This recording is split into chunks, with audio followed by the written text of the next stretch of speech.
আমি স্বামী, আমি যেটা বলবো সেটাই শেষ কথা। আমার মুখের উপর দিয়ে কোনো কথা হবে না।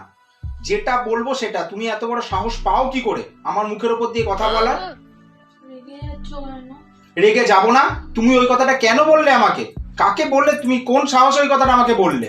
আমি যেটা বলবো সেটাই শেষ কথা হবে এই বাড়িতে। একটু আস্তে বলো। আসতে বলবো না, আসতে বলবো না, কারণ তুমি আমার মাথাটা গরম করে দিয়েছো। তুমি কেন আমাকে সেই কথাটা বললে? বারবার বারণ করা সত্ত্বেও তোমার কোনো মূল্য আমার কাছে নেই। আমি যেটা ভাববো সেইটা আগে করব। এরকম করে বললে? হ্যাঁ, এরকম ভাবেই বলবো। তুমি যেরকম ভাবে আমার সঙ্গে বাজে ব্যবহার করেছো আমি সেই রকম ভাবেই বলবো। মনে থাকবে, আজকের পর থেকে আমি যেটা ভাববো আগে করব সেটাই আমি আগে করব। তুমি যেটা বলবে সেটাই হবে। মনে থাকবে? হ্যাঁ। সেটা যেন মনে থাকে মাথায় ভালো করে। বলে দিলাম। ওই রাগ করেছো? প্লিজ রাগ করো না। বলো, আমি রাগ করব না? তুমি কেন আমাকে ওরকম বাজে ভাবে বললে? আচ্ছা আচ্ছা, রাগ করো না, রাগ করো না, আর বলবো না। তুমি তো আমার বড় হও, বলো, বাড়ির বড় হও।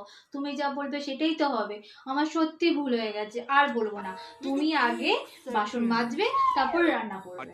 হ্যাঁ, বাসনটা যদি না মাজি তাহলে আমি রান্নাটা কি করে করব বলো? ঠিক কথা বলেছো। আমি না সত্যি, তুমি সত্যি ঠিক কথা বলেছো। আচ্ছা শোনো না, বাসন মাজার জন্য যে লিকুইডটা আছে সেটা আমি তোমার জন্য ঢেলে দিচ্ছি। না, তোমায় দিতে হবে না, আমি নিজে থেকেই নিয়ে নেবো। আমি ওরে নিজে বাবা, থেকেই করে নেবো। সোনা ছেলে, সোনা ছেলে। ঠিক আছে ঠিক আছে, তোমার কথাটাই হবে। সরি গো, কিছু মনে করো না। আমারই বোঝার ভুল হয়ে গেছে, সত্যি তো। আগে তাহলে ওটাই ঠিক থাকলো, আগে বাসন মাজবে তারপরে তুমি রান্না করবে। হ্যাঁ, ঠিক আছে সোনা ছেলে বাবা। আচ্ছা শোনো, তুমি কি রান্না করবে বলো তো? গরম গরম ভাত করবে, ঠিক আছে? আলু ফুলকপি দিয়ে কাতলা মাছের ঝোল করবে, আর চাটনি করবে, ঠিক আছে? আচ্ছা, তাই হবে। হ্যাঁ। আর শোনো না, বলছি তাহলে তুমি কি আগে জামা কাপড় কাচবে তারপরে কি ঘর মুছবে?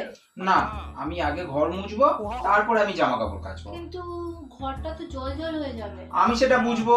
ঘর জল জল হোক আর নাই হোক, সেটা আমি করবো যখন আমি বুঝবো। আমি আগেই বলেছি। আচ্ছা আচ্ছা আচ্ছা আচ্ছা, ঠিক আছে ঠিক আছে। তুমি তো বড়, বলো, তুমি তো যেটা বলবে সেটাই আমি শুনবো। হ্যাঁ, একদম একদম একদম। তাহলে তুমি ওটাই করো, আমি আর একদম। কিচ্ছু বলছি না। হ্যাঁ, সেটাই হবে। এই শোনো না, তুমি যে বলেছিলে সন্ধ্যের জল খাবারে পকোড়া খাওয়াবে, হুম। ঠিক আছে? ওর ম্যারিনেটটা না তাহলে তুমি রান্না করতে করতে ফ্রিজে করে দিও, রেখে দিও। না, আমি এখন করব না। আমি তোমাকে কি বলেছি? সেই সন্ধ্যে 7টার সময় তুমি পকোড়া খাবে, এখন থেকে ম্যারিনেট করব। আমি বিকেল 4টের সময় উঠবো, উঠে আমি ম্যারিনেট করে ফ্রিজে রেখে দেবো। সন্ধ্যে 7টার সময় আমি গরম গরম তোমাকে পকোড়া করে খাইয়ে দেবো, ঠিক আছে? আচ্ছা আর আচ্ছা আচ্ছা দ্বিতীয়বার আমাকে বলবে না কখন কি করতে আচ্ছা হবে। আচ্ছা, ক্ষমা করে দিও, ক্ষমা করে দিও, সত্যি ক্ষমা করে দিও। বলে আমার দিও। ভুল হয়ে গেছে, আমার সত্যি ভুল হয়ে গেছে, ক্ষমা করে দিও। তুমি যেটা বলবে সেটাই হবে, ঠিক একদম আছে? মনে থাকে জানো।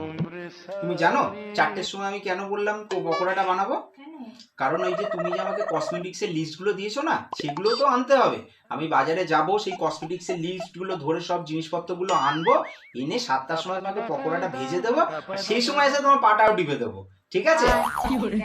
ঠিক আছে ঠিক আছে, তুমি যেটা বলছো সেটাই হবে। ওই কথাই থাকলো। আর কিন্তু আমাকে বলবে না কখন কি করতে হবে না করতে একদম হবে। বলবো না, আমি যেটা বলবো একদম সেটাই হবে। একদম, আমি যখন যেটা চাইবো সেটাই করবো আমি, একদম ঠিক আছে? যা যা বলবে তাই তাই হবে। হ্যাঁ, আর ফ্রিজে একটু মটন আছে, মটন খাবে?